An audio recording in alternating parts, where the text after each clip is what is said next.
Hello guys, welcome to another video in my channel. अभी हम जिस मैच के बारे में बात करने वाले हैं वो है कल से शुरू होने जाने वाला वुमेन सुपर स्मैश का मैच, जो कि होने जा रहा है कैंटरबरी वुमेन और वेलिंगटन वुमेन के बीच में। ये मैच जो है होने जा रहा है हेगली ओवल क्राइस्टचर्च में, जो कि है कैंटरबरी वुमेन का घर या फिर कैंटरबरी का ही घर, क्योंकि इसी मैच के बाद जो मेंस वाला मैच है वो भी इसी ग्राउंड पे होने वाला है। हैलिबर्टन जॉन्सनविल मतलब न्यूजीलैंड वुमेन का जो डोमेस्टिक 50 ओवर टूर्नामेंट होता है वो हमने जो कवर करा था, अगर आपने वो देखा होगा वो पता होगा कि इस ग्राउंड पे लास्ट जो मैचेस हुए थे कैंटरबरी वुमेन का वो उन्होंने खेला था।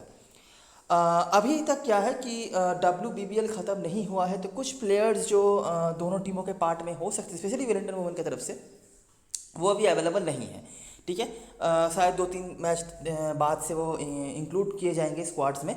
तो अभी भी जो डोमेस्टिक प्लेयर्स 50 ओवर टूर्नामेंट्स में खेल रही थी उनमें से ही majority of the players available हैं, और वही अभी जो शुरुआत है इस टूर्नामेंट का वो करेंगी। ठीक है, हमने जो वनडे टूर्नामेंट था वो हमने काफ़ी डीपली फॉलो करा था, तो वहाँ से कुछ क्रिटिकल ऑब्जर्वेशन हमारे पास है जो हमें कुछ हद तक आगे रख भी सकता है। ठीक है, इसके अलावा बाकी जो पुरानी रिकॉर्ड्स वगैरह है वो तो हम काम पे लगाएंगे ही, लेकिन थोड़ा बहुत करंट फॉर्म और करंट सिचुएशन के बारे में हमें दोनों ही टीमों के बारे में ये आइडिया है। और लकीली हमारे लिए कि दोनों ही टीमों ने उस टूर्नामेंट में अपने अगेंस्ट एक दूसरे के अगेंस्ट मैचेस खेले रखे हैं। 4 मैचेस होने को थे, उनमें से 2 बारिश के चलते नहीं हो पाया था और 2 मैच रिजल्ट आया था, तो उन मैचेस के बारे में बातें करेंगे आगे। उसके पहले दोनों टीम्स के बारे में थोड़ा आइडिया आपको मैं दे देता हूँ T20 सर्किट में। ठीक है, Wellington women the most dominant team होती है। अगर आप हमारे चैनल के पुराने सब्सक्राइबर्स में से हैं, आपको पता होगा, ये मैंने कई बार बताया हुआ है। ठीक है, इनके टीम में विनर्स हैं जो वर्ल्ड क्रिकेट में डोमिनेट करती हैं, जिनमें से सोफी डिवाइन अकेले ही एक बहुत बड़ा नाम है। इसके अलावा भी एमेलिया कर्ड, मैडी ग्रीन, ली कैस्पेरेक, जेस कर्ड, ऐसे प्लेयर्स बहुत सारे इनके टीम में है। रेबेका बर्ड्स जैसे प्लेयर्स आपको यहाँ पर दिख जाती हैं। डोमेस्टिक में कुछ ऐसे प्लेयर्स इनके टीम में परफॉर्म करते हैं 50 ओवर टूर्नामेंट्स वगैरह में, जो डोमिनेटिंग रहते हैं, लेकिन उनको इन सितारों के बीच में ढंग से मौका ही नहीं मिलता है T20 मैचेस में। हालांकि उनका जो विनिंग स्ट्रीक था या विनिंग मोमेंटम था वो तोड़ा था पिछले सीजन में कैंटरबरी ने। आप देख सकते हैं कैंटरबरी वुमेन पिछले सीजन की चैंपियन रही थी। ठीक है, उसके पहले वाले सीजन में वेलिंगटन वुमेन शुरुआत से लेकर एंड तक, फाइनल तक सारे मैचेस उन्होंने जीते थे, लेकिन एक कैंटरबरी वुमेन की टीम ही थी जिन्होंने रोक लगाया था पिछले सीजन में वेलिंगटन की टीम को। और उसके पीछे बहुत बड़ा जो एक रीज़न था वो था एमी सेथरथवेट का टीम में वापस आना। सेकेंड लास्ट सीजन में वो खेल नहीं पाई थी अपने किसी पर्सनल रीजन की वजह से, लेकिन लास्ट सीजन में क्या ही धमाकेदार कमबैक उन्होंने करा था क्रिकेट में। मतलब हर मैच पे ही उनके ऊपर रिस्पॉन्सिबिलिटीज आती थी और लगभग हर मैच पे वो परफॉर्म भी करती थी। ठीक है, और इसी के चलते कैंटरबरी वुमेन का जो एकदम खराब हालत चल रहा था सेकेंड लास्ट सीजन तक, वो बिल्कुल एक ट्रांजिशनल चेंज उन्होंने ला दिया था अपने गेम पे, और बहुत ही बढ़िया रिजल्ट उनकी तरफ से आए थे ओवरऑल टूर्नामेंट्स में।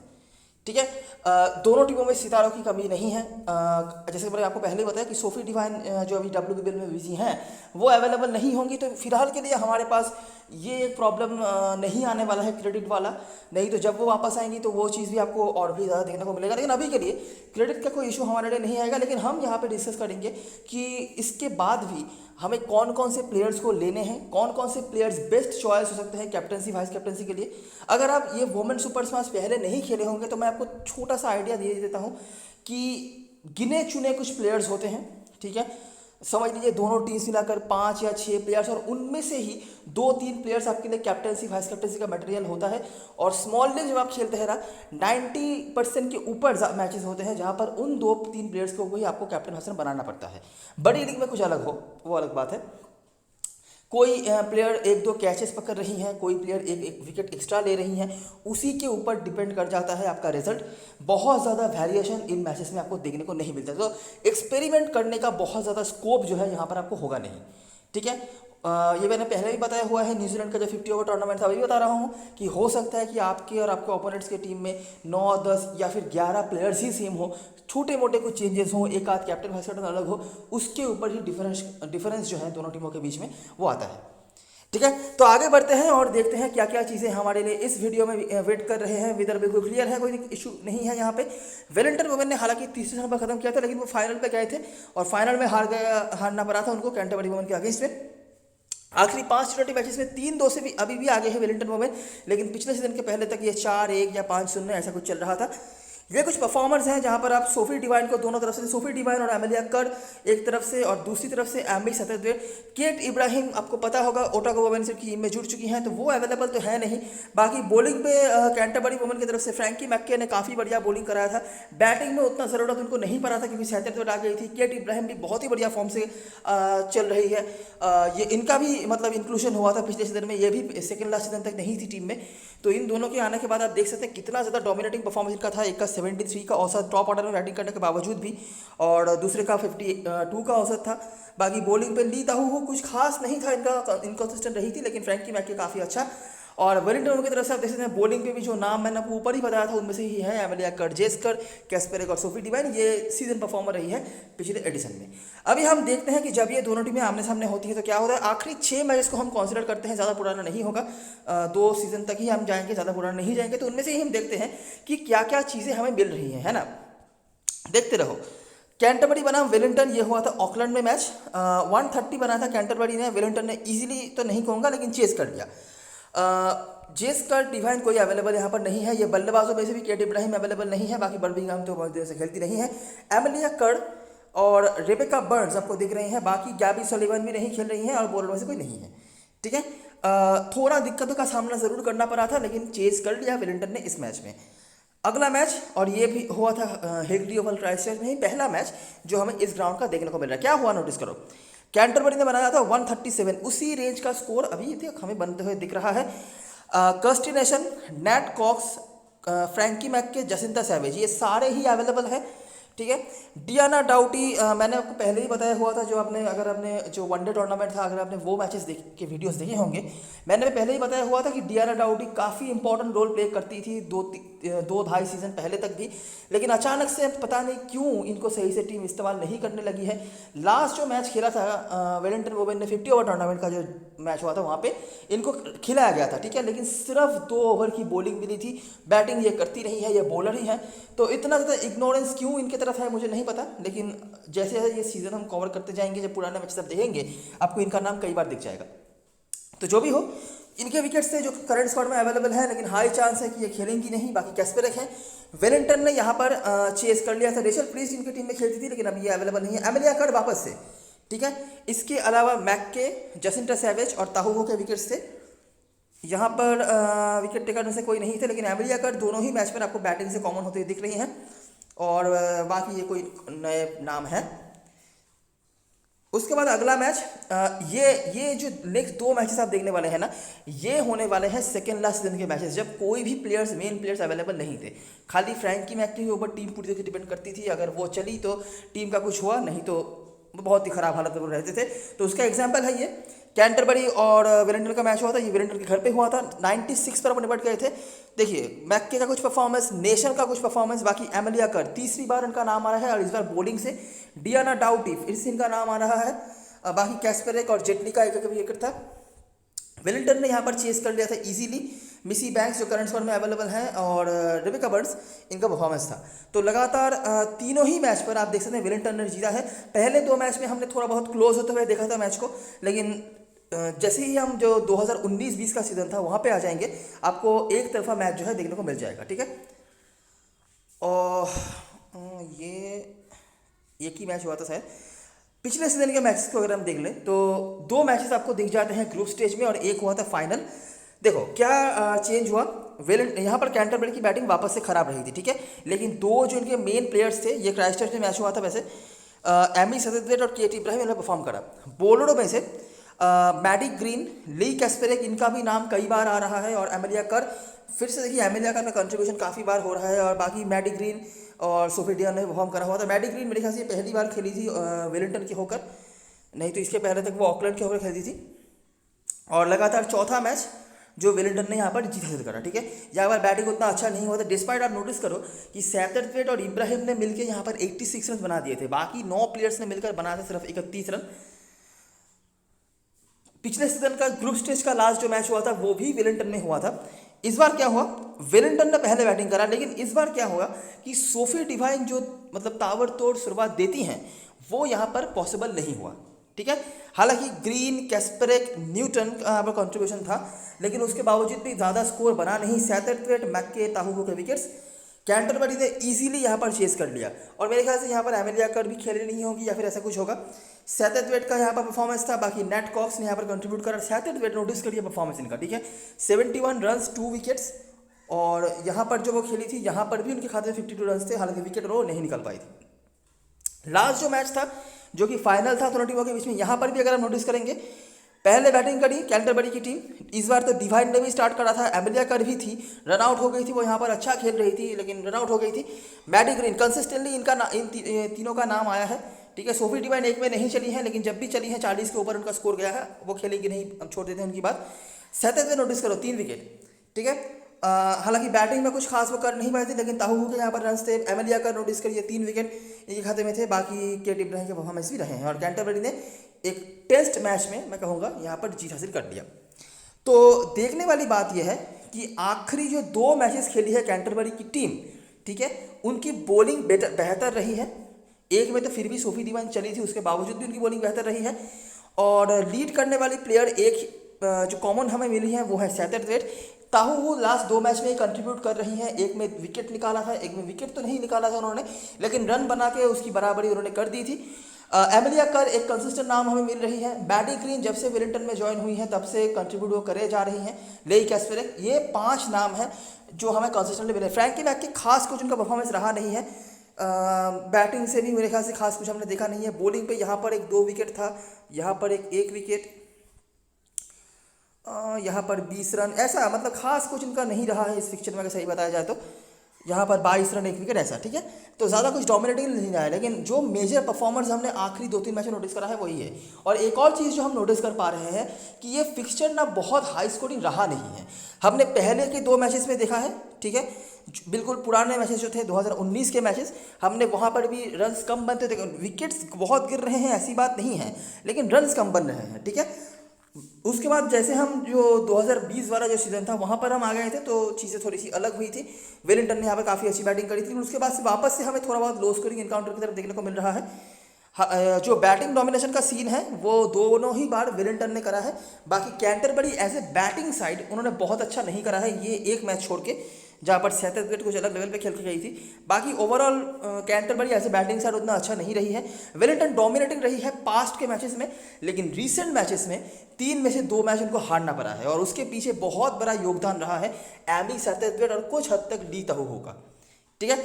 इससे ज़्यादा हम डिटेल में कुछ यहाँ पर बता नहीं सकते हैं। देखिए जो प्लेयर्स के आपने नाम देखे हैं ना वो सबके टीम में होने वाले हैं, यही यहाँ पर कोई नया नाम नहीं है, ठीक है। और इनके ही ऊपर डिपेंड करा है दोनों टीमों का फेट, जो मैंने आपको पहले ही बताया कि इन यही कुछ गिने चुने प्लेयर्स होते हैं, इनके ही ऊपर सब कुछ डिपेंड करता है। और यहाँ पर भी हम वही चीज़ देख रहे हैं। आगे हम बात करेंगे कि जो प्लेयर्स अभी हैं और जो प्लेयर्स अभी नहीं हैं, उसके बाद टीमों के साथ हम क्या क्या चेंजेस एक्सपेक्ट कर सकते हैं। बाकी अगर हम हेड टू हेड रिकॉर्ड्स की बात करें तो पुराने प्लेयर्स में से फ्रैंकी मैक ही हैं जो ज़्यादा मैचेस खेली हैं, लेकिन आप नोटिस करें सिर्फ 20 का औसत है इनका, ज़्यादा नहीं है। वेलिंगटन की तरफ से 2 नाम जो नोटिस करने वाली है वो है रेबेका बर्न्स और एमिलिया कर। एमिलिया कर ने कोई 50 तो नहीं मारा हुआ है, लेकिन काफ़ी कंसिस्टेंट रही है, आप देख सकते हैं काफ़ी बार इनका नाम आया है। रेबेका बर्न्स 4 में से 2 बार 50+ स्कोर इनका है, ठीक है। और एक बार जो इनका बैटिंग जो डोमिनेशन वाला सीन आया था यहाँ पे ये वाला जो मैच था, यहाँ पर रेबेका बर्न्स का 50 था और ऊपर भी कहीं रहा होगा। बाकी मैडी ग्रीन का भी आपने नाम देख ही लिया है, लेकिन बहुत ज़्यादा इनका भी नहीं है। तो सिर्फ रेबेका बर्न्स और एमिलिया कर 30 के ऊपर औसत होल्ड कर रही हैं। बॉलिंग पे ज़्यादा कोई बताने के लिए तो नहीं है, लेकिन आपने नोटिस कर रही होगा कौन कौन से नाम हैं, तो यहाँ पर ज़्यादा कोई मैं हाईलाइट नहीं करवा रहा। तो यही है जो बताने के लिए था, और मुझे नहीं लगता इनमें से मैंने ऐसा कोई प्लेयर का नाम बता दिया होगा जो शायद किसी की टीम में नहीं हो, तो आप यहाँ पर इतना ज़्यादा कुछ उम्मीद रख भी नहीं सकते हैं। आगे देखते हैं कि ग्राउंड में हमें क्या क्या चीज़ें मिल रहा है। ये ग्राउंड है कैंटरबरी का होम ग्राउंड, ठीक है। अभी यहाँ पे कुछ चीज़ें होंगी जो आपको ध्यान से सुननी पड़ेगी। देखो फ्रैंकी मैक्की का ऊपर हमने क्या देखा, 20 का औसत है, 30 का हाईएस्ट स्कोर है, लेकिन अगर हम इस ग्राउंड पे आ जाए ना तो इनका एवरेज कहाँ पे जा रहा है, 35। अभी देखिए इनमें से कुछ मैचेस वो खेली हैं जब वो ओपनिंग भी करती थी। अभी तो हो सकता है कि मोस्ट प्रोबेबली वो अभी ओपनिंग नहीं करेंगी, नीचे आएंगी बैटिंग करने, कर भी सकती हैं, देखना पड़ेगा, वो हमें लाइनअप आने के बाद पता चल जाएगा। लेकिन 35 का औसत है। बॉलिंग पे भी हाईएस्ट विकेट टेकर हैं, वो 15 का औसत यहाँ पर होल्ड कर रही है। इसके अलावा भी जैसेंटा सैवेज हैं, गैबी सलीवन तो अवेलेबल नहीं है। आपको याद होगा, अगर आपने हमारा जो वनडे टूर्नामेंट का मैचेस जो हमने कवर करा था कुछ दिन पहले ही, एक हफ्ता भी नहीं हुआ होगा शायद, तो वहाँ पर मैंने बताया हुआ कि फ्रैंकी मैक्के को बस आप बोल दीजिए कि आपको हेगली ओवल में खेलना है, तो उनका कुछ ना कुछ परफॉर्मेंस हमेशा ही आ जाता है। ये एक हिस्ट्री है। अभी देखिए हिस्ट्री है, ठीक है। सामने वेलिंगटन की टीम होगी one of the best bowling lineup के साथ, one of the best batting lineup के साथ, चीज़ें चेंज भी हो सकती हैं, लेकिन ये हिस्ट्री है और ये हिस्ट्री आपके सामने भी झलक रहा है। अगर हम हेड टू हेड में क्राइस्टचर्च के मैचेस को देखें, पिछले सीजन में एक मैच हुआ था लेकिन, ठीक है, तो वहाँ पे हमने मैक्के को, हालांकि एक ही विकेट उन्होंने लिया था, बैटिंग भी कुछ खास उन्होंने कर नहीं पाई थी। उसके पहले अगर हम देखेंगे क्राइस्टचर्च वाला मैच, तो हमने मैक्के को 22 रन और एक विकेट निकालते हुए देखा था, तो खास कुछ नहीं था, ठीक है। हमें हेड टू हेड में 2 मैचेस वो खेली हैं, विकेट एक एक करके निकाला है, लेकिन बैटिंग से खास कुछ कंट्रीब्यूशन नहीं है। लेकिन अगर हम आगे देखेंगे तो देखते हैं क्या मिलता है हमें, है ना। 2019 से स्टार्ट करते हैं। कैंटरबरी बनाम वेलिंगटन का जो मैच आपने ऊपर देखा था, तो वही मैच है जहाँ पर 20 रन और एक विकेट। इसके अलावा नेसन कॉक सैवेज, और बॉलिंग से भी सैवेज और ताहूहू रही है। ताहूहू कुछ ना कुछ करे जा रही है इस पिक्चर में, जो हम नोटिस कर सकते हैं। बाकी मैचेस देखते हैं। कैंटरबरी बनाम सेंट्रल डिस्ट्रिक्ट का मैच हुआ। लीड करा किसने? मैक्के, 4 विकेट, मैक्के 48 रन। बाकी 77 भी हैं, लेकिन आप समझ सकते हैं कि यहाँ पे मैक्के के अलावा और कोई कैप्टन चॉइस थी ही नहीं। बाकी सैवेज हैं, केट सिम्स के भी विकेट रहे हैं, सुलिवन थे। ऑकलैंड बनाम कैंटरबरी का मैच, मैक्के का 1 विकेट है, बाकी 77 का रन है। और कैंटरबरी यहाँ पर वैसे हार गई थी और बाकी कुछ कंट्रीब्यूशन नहीं आया था किसी का भी, सैवेज का भी 1 विकेट यहाँ पर रहा। कैंटरबरी बनाम नॉर्दर्न डिस्ट्रिक्ट, केट इब्राहिम थी, कस्टिनेशन या कोई अवेलेबल तो नहीं है। बाकी मैक्के यहाँ पर भी विकेट निकाल रही है, लेकिन खास कुछ यहाँ पर बताने के लिए नहीं है। और नॉर्दर्न डिस्ट्रिक्ट यहाँ पर हार गई थी इजीली। केट इब्राहिम काफ़ी बार इनका नाम आपको दिख जाएगा, लेकिन वो अवेलेबल क्योंकि है नहीं, तो बताने कोई फायदा नहीं है। कैंटरबरी बनाम वेलिंगटन, ये भी आपने ऊपर देखा था, मैक्के का 1 विकेट आया था। कैंटरबरी बनाम ओटागो, अगर हम यहाँ पे देखेंगे तो मैक्के का 26 रन, 2 विकेट। अच्छा, एक चीज़ नोटिस करो, देखो, अगर आपको मैं बताऊं कि कैंटरबरी की तरफ से जो मेन कैप्टन चॉइसेस हो सकते हैं स्मॉल लीग में, वो कौन कौन से हैं? सैटेथवेट, ठीक है, जो परसेंटेज कैप्टन वाइस कैप्टन भी होंगी शायद, और शायद आप मैक्के को कंसिडर करो क्योंकि इब्राहिम नहीं है। अगर इन दोनों में हम कंपैरिजन करें तो देखते हैं क्या हो रहा है, ठीक है। सैटेथवेट 36 रन, मैक्के 26 रन, लेकिन मैक्के के खाते में 2 विकेट है जो सैटेथवेट ने नहीं निकाला है। अगले मैच पर अगर हम देखेंगे तो सैटेथवेट यहाँ पर बैटिंग से कंट्रीब्यूट कर रहा था, बॉलिंग से नहीं। मैक्के का 1 ही विकेट था, तो ऑफकोर्स सैटेथवेट बेटर। उसके पहले हम देखेंगे तो दोनों का ही 1 विकेट था, खास कुछ यहाँ पर बताने के लिए नहीं। अगले मैच में देखेंगे तो 32 रन, 1 विकेट, खास कुछ डिफरेंस यहाँ पर भी नहीं। उसके पहले हम देखेंगे तो मैक्के देखिए 48 रन, 4 विकेट, मतलब अलग लेवल पे यहाँ पर चली गई वो, और 29 रन, मतलब काफ़ी पीछे सैटेथवेट। उसके पहले अगर हम देखेंगे मैक्के 1 विकेट, 20 रन यहाँ पर खेली रही सैटेथवेट, तो बता के फायदा नहीं है।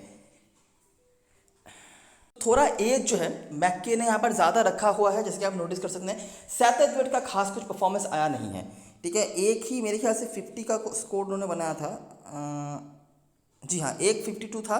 बाकी तो बॉलिंग से एक से ज़्यादा विकेट उन्होंने कभी निकाला नहीं है, डिस्पाइट यहाँ पर बॉलिंग उनको पूरा करने का मौका मिलता था। और मैक्के का बैटिंग से यहाँ पर खास कुछ नहीं आया है, क्योंकि काफ़ी नीचे बैटिंग करनी आती थी वो, लेकिन बॉलिंग से कंसिस्टेंटली एक एक विकेट तो वो निकाले जा रही हैं, ठीक है। अभी देखना ये पड़ेगा कि कल के मैच में, क्योंकि देखिए अभी इब्राहिम नहीं है जो पहले टॉप ऑर्डर में आती थी, तो कल के मैच में मैक्के का रोल क्या होता है कि अब वो टॉप ऑर्डर में आती है ओपनिंग करने, क्योंकि बॉलिंग तो 4 ओवर की दोनों को ही मिल रही है। और बॉलिंग के मामले में तो आप इतना कह ही सकते हैं कि मैक्के थोड़ा सा आगे ही है, ठीक है। बैटिंग के मामले में मैक्के पीछे रही है, बैटिंग वो नीचे करती थी।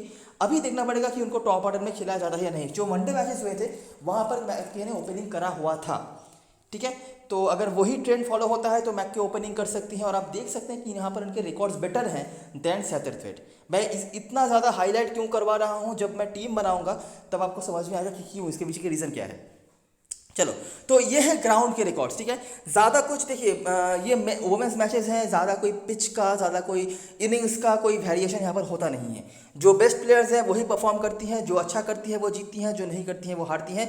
यहाँ पर कोई भी वेरिएशन उतना नहीं है। अगर आपको लग रहा है कि मैं टाइम बचा रहा हूँ तो बिल्कुल नहीं, या आपको ओवर द सीजन आप फॉलो करेंगे तो आपको समझ में आ जाएगा। फिर भी अगर आप देखना चाहते हैं तो अगर आप देखेंगे कि, तो अगर हम टॉस की बात करें तो क्या इफेक्ट रह रहा है टॉस का, तो 137 यहाँ पर चेज हुआ था, ठीक है। उसके बाद 100 रन वापस से चेज हुआ, 9 विकेट पहले गिरे, यहाँ पर 6 विकेट, पहले 9, उसके बाद 2 अगले मैच पर। 138 थोड़ा ज़्यादा बन गया, मतलब यहाँ पे 137 था, 1 रन ज़्यादा बन गया तो चेज नहीं हुआ। उसके बाद 154 इजीली चेज नहीं हुआ, 117 चेज हो गया, 132 चेज नहीं हुआ, तो यही है, मतलब यही हम देख पा रहे हैं कि 135 अभी तक हम यहाँ पर डिफेंडेबल स्कोर देख पा रहे हैं, और इसके ऊपर तो चेज़ नहीं हुआ है। 135 137 इसके ऊपर चेज़ नहीं हो रहा है। और ऑफ कोर्स यहाँ पर बॉलर्स ही जो हैं, जो बॉलिंग ऑलराउंडर्स या बॉलर्स वगैरह हैं, वो आपके लिए ज़्यादा पॉइंट देखे जा रहे हैं, ज़्यादा कुछ यहाँ बताने के लिए नहीं है। ठीक है, बहुत ज़्यादा वेरिएशन आप इन मैचेस से उम्मीद नहीं कर सकते। मैं जो बार बार बताने की कोशिश कर रहा हूँ, ये सिर्फ इस मैच के लिए नहीं, ओवर द टूर्नामेंट भी आपको फॉलो करने को मिल जाएगा। अच्छा, अभी हम आ जाते हैं प्लेइंग 11 की तरफ, जो बहुत ही इंपॉर्टेंट एक सेक्शन होने वाला है, और देखते हैं कि कौन कौन से प्लेयर्स नए आ सकते हैं और कौन कौन से प्लेयर आपके लिए कुछ यूनिक पंट के तौर पे टीम में काम कर सकते हैं। कैंटरबरी वुमेन के लिए जो वनडे मैच हुआ था, वनडे का टूर्नामेंट हुआ था, वहाँ पे एबिगेल जर्केन ओपनिंग कर रही थी। ठीक है, अब ये एबिगेल जर्केन या गर्केन जो भी इनका नाम है, कौन है बताता हूँ मैं आगे। नेट कॉक्स, उसके बाद एमिस हेथरथवेट, फ्रैंकी मैक्के ओपनिंग कर भी सकती हैं। फ्रैंकी मैक्के और कॉक्स नीचे आ सकती हैं, इसकी भी पॉसिबिलिटी है, या फिर जर्केन को या गर्केन जो भी इनका नाम है ये नीचे आए। ये सब पॉसिबिलिटीज़ हैं, ये हमें लाइनअप आने के बाद पता चलेगा। जसिंटा सैवेज, ताऊ एस्मसन, लॉरा ह्यूजेस, एमा केंच और केट सिम्स में से कोई एक मेरे ख्याल से खेलना चाहिए, और मिसी बैंक्स और जेस सिमंस, ये पॉसिबल लाइनअप हो सकता है। अभी फ्रैंकी मैके का बैटिंग ऑर्डर के ऊपर बहुत कुछ चीज़ें डिपेंड कर रही हैं। ठीक है, मतलब अगर उनको टॉप ऑर्डर में वो खेलने का मौका मिल रहा है तो पॉसिबिलिटी है कि वो ज़्यादा एक्सपोजर उनको मिले, जो पिछले सीजन में ज़्यादा नहीं मिल रहा था। अच्छा, इनमें से जो नए प्लेयर्स हैं उनमें से एक प्लेयर के बारे में बताना चाहूँगा, वो है एबिगेल जर्केन या जर्केन जो भी नाम है इनका। कुछ मैचेस में इन्होंने अच्छी बल्लेबाजी करी है, इंक्लूडिंग 100 अगेंस्ट ओटागो वुमेन जो उन्होंने बनाया हुआ था। ठीक है, उस मैच में या फिर ओवरऑल जो पूरा सीजन ही खेला है कैंटरबरी वुमेन ने, जो वनडे मैचेस का, हमने एक चीज़ जो ऑब्जर्व करा था कि इनकी बैटिंग उतनी अच्छी है नहीं। एमिस हेथरथवेट और कुछ हद तक फ्रैंकी मैक्के, इनके ऊपर बहुत ज़्यादा डिपेंड कर रही है टीम बैटिंग के लिए। अगर वो कुछ करें तो करें, अगर नहीं हुआ तो बैटिंग फेल। एमिस हेथरथवेट ने पहले 1-2 मैचेस में बल्लेबाजी अच्छी करी थी, तो रन थोड़ा बहुत बना। जैसे ही उनकी बल्लेबाजी अच्छी नहीं रही तो काफ़ी हद तक डिपेंडेंसी जो है बाकी प्लेयर्स के ऊपर जो आ गई थी, वो कुछ खास नहीं कर पाए थे। हालांकि लास्ट मैच में एक गर्केन ने अच्छी बल्लेबाजी करी थी और 100 भी उन्होंने मारा था। पोटेंशियल है जितना देखने को मिल रहा है, और काफ़ी बातें भी इनको लेकर हो रही हैं। एक काफ़ी अच्छी पंट आपके लिए बन सकती हैं अगर आप कंसिडर करना चाहो तो। बाकी अगर आपको ट्रायड एंड ट्रस्टेड ऑप्शन देखना है तो एनी डे नेट कॉक्स है। एनी डे मतलब कैंटरबरी का कोई भी डोमेस्टिक सर्किट हो जहाँ से इन प्लेयर्स को सिलेक्ट किया जाता है, वहाँ पर कोई भी बैटिंग का सेक्शन आप देख लीजिए, नेट कॉक्स हमेशा टॉप 3 में आपको दिख जाती हैं। ठीक है, और ये ट्रायड एंड ट्रस्टेड वाली ऑप्शन है। बाकी सेथरथवेट, फ्रैंकी मैक्के, जसिंटा सैवेज, ली ताहू, ये 4 सबके टीम में होंगे। ठीक है, जसिंटा सैवेज अभी हम ले सकते हैं इनको, क्योंकि सोफी डिवाइन नहीं खेल रही, अगर खेलती तो शायद हम नहीं ले पाते। बाकी ऑप्शंस की अगर हम बात करें तो देखिए, अगर मैं बॉलिंग के परस्पेक्टिव से देखूं तो सेथरथवेट, मैक्के, सैवेज और ताहू, इन चारों के भीतर 16 ओवर आने वाला है। मिनिमम 14 तो ओवर आएगा ही। बाकी जो 4 से 6 ओवर का बॉलिंग रहेगा वो मुझे लगता है कि आपको जेस सिमंस मोस्टली करते हुए दिखेंगी, मिनिमम 4 से 6 में से 3 ओवर। बाकी की ओवर्स यहाँ पर मिसी बैंक्स और जो भी यहाँ पर खेलेंगी सारा एस्मसन, इनको मिलेगा। सारा एस्मसन को काफ़ी कम बॉलिंग मिलती थी, जो 50 ओवर का हमने मैच का फॉलो करा था। काफ़ी टैलेंटेड बॉलर ये भी हैं, लेकिन सही से इनको बॉलिंग नहीं मिली थी वहाँ पे। अभी अगर यही गेम प्लान T20 में बरकरार रहा तो फिर से सारा एस्मसन कोई काम पे आने वाली है नहीं, तो जेस सिमंस को ज़्यादा बॉलिंग मिलेगा। बाकी एमा केंच, मिसी बैंक्स, ये दोनों ही जो हैं ये बैटिंग कर सकती हैं। अभी इसका रोल कहाँ पे आएगा वो भी मैं आपको आगे समझाता हूँ।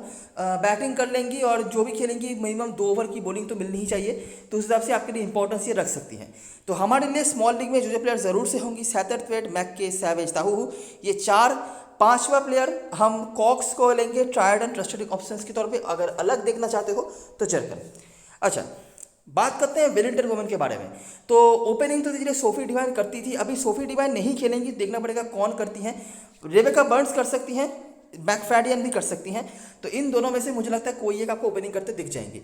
ठीक है, ये आप देख सकते हैं। रेबेका बर्न्स ही मोस्ट प्रोबेबली करनी चाहिए, लेकिन वनडे में मैकफैडियन ने भी करा हुआ था, तो इसीलिए मैं सोच रहा हूँ कि ओपनिंग ये भी कर सकती है। इन दोनों में से कोई एक करेंगी, वो आपको पता चल जाएगा।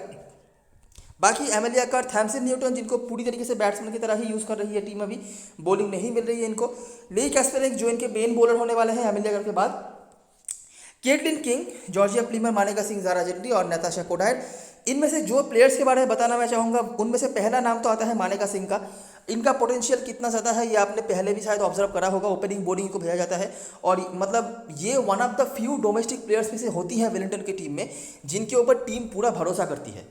ठीक है, मतलब ऐसा नहीं कि ये बहुत ज़्यादा कुछ आपको इफेक्टिवनेस दिखाते हुए दिख जाएंगी, लेकिन काफ़ी इफेक्टिव बॉलर हैं ये। एक आध विकेट तो निकाल ही देती हैं हर मैच में ही और इकोनॉमी का बोनस भी देके जाती हैं, तो अच्छा क्रेडिट सेवर बन सकती हैं अगर आपको कोई एक्स्ट्रा ऑप्शन देखना है बॉलिंग में। ज़ारा जेटली भी पिछले सीजन में एक मैच से 4 विकेट उन्होंने निकाला हुआ था। हालांकि कितना बॉलिंग इनको मिलेगा मैं श्योर नहीं हूं, क्योंकि 50 ओवर मैचेस में तो इनको सही से इस्तेमाल नहीं कर रही थी टीम। पिछले सीजन में तो बहुत ही इंपॉर्टेंट रोल प्ले करा था इन्होंने, लेकिन अभी उस तरह से इनको सही से इस्तेमाल नहीं करा था 50 ओवर मैचेस में, देखना पड़ेगा आगे।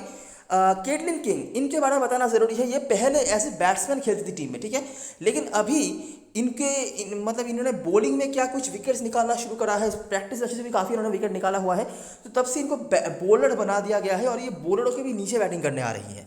ठीक है, मुझे एक्सपेक्टेशन है कि केटलिन किंग आपको डिसेंट ओवर्स बॉलिंग करने को दिख जाएंगी। ऊपर जैसे मैंने कैटरबैक की तरफ से बताया, यहाँ पर जो मुझे लग रहा है मैडी ग्रीन, एमिलिया कर, डी कैस्पेरेक के 12 ओवर्स आने हैं। ठीक है, उसके बाद जो 8 ओवर्स बचेंगे, मानेका सिंह भी मोस्ट प्रोबेबली 4 ओवर तो कराएंगी। ये कराती थी 4 ओवर, मिनिमम तो 3 कराएंगी ही। तो यहाँ पर चलिए हो गए 15 से 16 ओवर। बाकी के जो ओवर्स हैं उनमें से केटलिन किंग, ज़ारा जेटली और नथन कोटाइन में डिवाइड होगा। मुझे लगता है कि केटलिन किंग को ज़्यादा बॉलिंग मिल सकती है और इन्होंने 50 ओवर मैचेस में ज़्यादा बॉलिंग कराई हुई है। उसके बाद ज़ारा जेटली। ठीक है, तो हमारे लिए स्मॉल लीग में जो प्लेयर जरूर से होंगे। कीपर सेक्शन में देखिए मैकफैडियन ही बेटर ऑप्शन है, क्योंकि लॉरा ह्यूजिस को बैटिंग ना ही मिलनी है और ना ही उन्होंने बैटिंग से कुछ करा हुआ है। Maddie Green, Amelia Kerr, Leigh Kasperek, Rebecca Burns, इनके head to head record better हैं। देखते हैं हम इनको मैनेज कैसे कर पाते हैं। उसके बाद मानेका सिंह अगर पॉसिबल हो तो, नहीं तो ज़ारा जेटली, कोटाइन में से आप किसी एक को ले सकते हैं। केटलिन किंग बैटिंग सेक्शन में लिस्टेड होंगी, लेकिन ये बॉलिंग करा सकती हैं, हाईली चांस है। ठीक है, और अगर आप ये टूर्नामेंट पहले से फॉलो कर रहे हैं तो आपको तो इतना पता ही होगा कि जो पॉइंट्स एक बॉलर एक विकेट लेकर निकाल लेती हैं, वो पॉइंट काफ़ी बैट्समैनों के लिए कलेक्ट कर पाना बहुत मुश्किल हो जाता है। मतलब ये बड़े बड़े नाम जो है उनके बाहर। ठीक है, तो ये कुछ ऑप्शंस हैं जिनके साथ हम स्मॉल लीग में जाएंगे, बाकी आगे देखते हैं हम। डियाना डाउटी, मुझे लगता नहीं कि टीम इनको स्टार्ट करवाएगी, और अगर करवाती भी है तो मुझे बिल्कुल भरोसा नहीं है कि किस तरह से टीम इनको यूज़ करेगी। बाकी देखिए रिकॉर्ड्स इनके हैं, लेकिन अगर सही से मौका ही ना मिले तो क्या ही रिकॉर्ड्स का करेंगे हम। कैप्टन मैसेडन चॉइस की बात करें तो 77% कैप्टन है। इसके अलावा अगर लोग किसी के साथ जाना चाहें तो वो है मैक्के। ठीक है, उसके बाद ताहू सैवेज। रिस्की में आप कॉक्स या गर्कन जैसे बैट्समैनों को कंसीडर कर सकते हैं, मतलब टीम में ही लेने की बात हो रही है। कैप्टन फैसला तो दूर दूर से नहीं। मिसी बैंक्स, एमा केज दोनों ही बैटिंग कर सकती हैं। और क्योंकि अच्छा एक चीज़ जो मैं बताना भूल गया, मैंने आपको ऊपर बताया था कि 50 ओवर टूर्नामेंट में इन दोनों टीमों के बीच मैच हो चुका है। ठीक है, वहाँ पे क्या हुआ था, क्या देखा था हमने, बहुत ही बुरी हालत में रही है स्पेशली कैंटरबरी की बैटिंग। ठीक है, बॉलिंग भी उनका बहुत अच्छा नहीं रहा है, लेकिन वेलिंगटन की बैटिंग में भी उतना डेप्थ हमें नजर नहीं आता, इसीलिए थोड़ा उन्होंने फाइट बैक करा भी था। और इनका बॉलिंग कितना बुरा है ये ओटागो वुमेन की टीम ने दिखा दिया था। ठीक है, आउट ऑफ फॉर्म प्लेयर्स को उन्होंने फॉर्म पे ला खड़ा कर दिया। हालांकि केट इब्राहिम ने भी बहुत अच्छी बल्लेबाजी करी थी, लेकिन जो भी हो बॉलिंग भी कुछ खास नजर नहीं आई थी कैंटरबरी की टीम में। पूरी तरीके से टीम जो है 2-3 प्लेयर्स के ऊपर डिपेंड कर रही है। अगर वो कुछ करें तो टीम चले, और अगर नहीं करें तो टीम नहीं चले। और दोनों ही मैच पर आपने शायद अगर नोटिस नहीं करा हो, दोनों ही मैच पर एमिलिया कर जो थी उन्होंने 5-5 मेरे ख्याल से विकेट निकाला हुआ था इस टीम के अगेंस्ट पे। जो 50 ओवर मैच हुआ था मेरे ख्याल से कुछ दिन पहले ही हुआ है, 10 दिन भी शायद नहीं हुए होंगे। ठीक है, दोनों ही मैच पर, और कैंटरबरी को दोनों ही मैच में ऑल आउट करा दिया था। बाकी उनकी खुद की बैटिंग उतनी अच्छी नहीं हुई थी वेलिंगटन की, लेकिन रन्स इतना ही कम बना था कैंटरबरी ने कि कोई दिक्कत नहीं हुआ था उनको। और याद रखना वो जो मैच हुआ था, जो 50 ओवर टूर्नामेंट का जो मैच हुआ था और अभी जो मैच होने जा रहा है इन दोनों टीमों के बीच में, बहुत ज़्यादा डिफरेंस है नहीं, लेकिन ठीक है, तो लगभग सेम ही चीज़ें होने वाली हैं, या वो एक्सेप्ट कर सकते हैं। वेलिंगटन की तरफ से एमिलिया कर, मैडी ग्रीन, यही बेस्ट ऑप्शंस हैं, और कैस्पेरेक, ये 3 सबके टीम में होंगे। बाकी जो प्लेयर्स के नाम लिखे गए हैं ये ऑल्टरनेट करेंगे लोग, इनमें से किसी को लेंगे किसी को नहीं लेंगे। मानेका सिंह भी मुझे लगता है कि आपकी टीम में ज़रूर से होने चाहिए।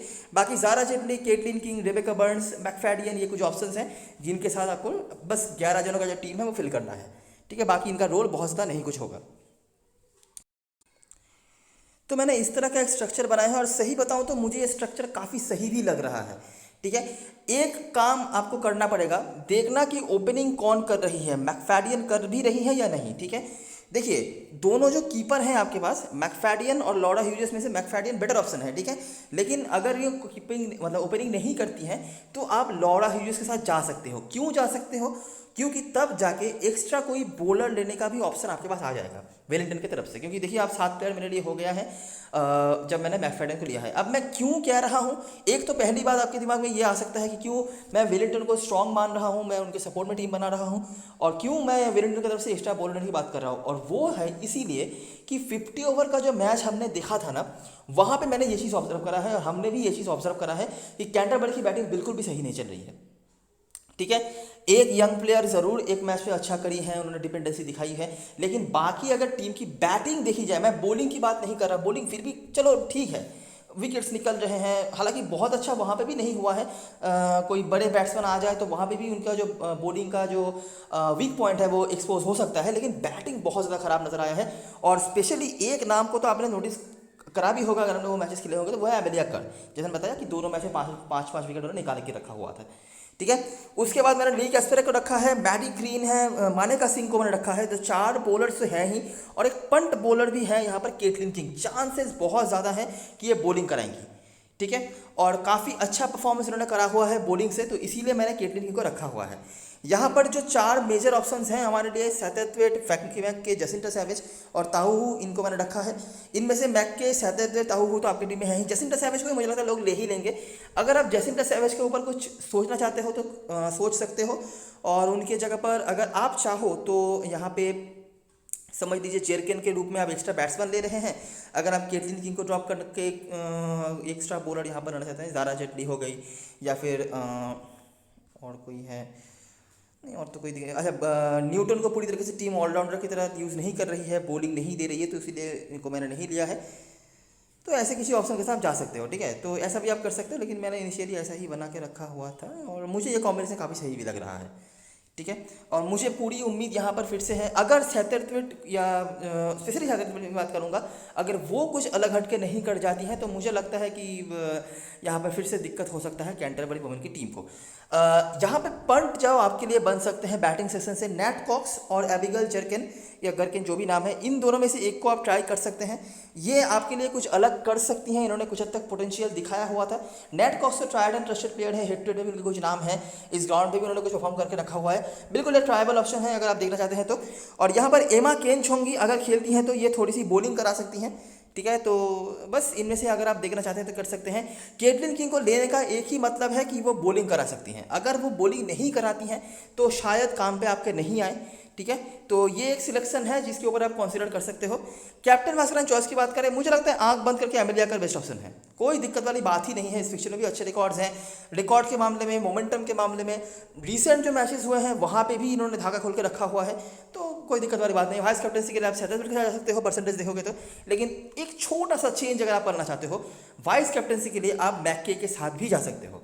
इवन कैस्पेरिक का भी एक बहुत ही डिसेंट ऑप्शन बनेगा, क्योंकि कैस्पेरिक यहाँ पे second best bowling option hold कर रही हैं। और जैसे मैंने आपको बताया कि बैटिंग जो रहा है कैंटरबरी का 50 ओवर मैचेस से जो हमने ऑब्जर्व करा था वो उतना अच्छा रहा नहीं था, अभी इंप्रूवमेंट हो सकता है, ठीक है।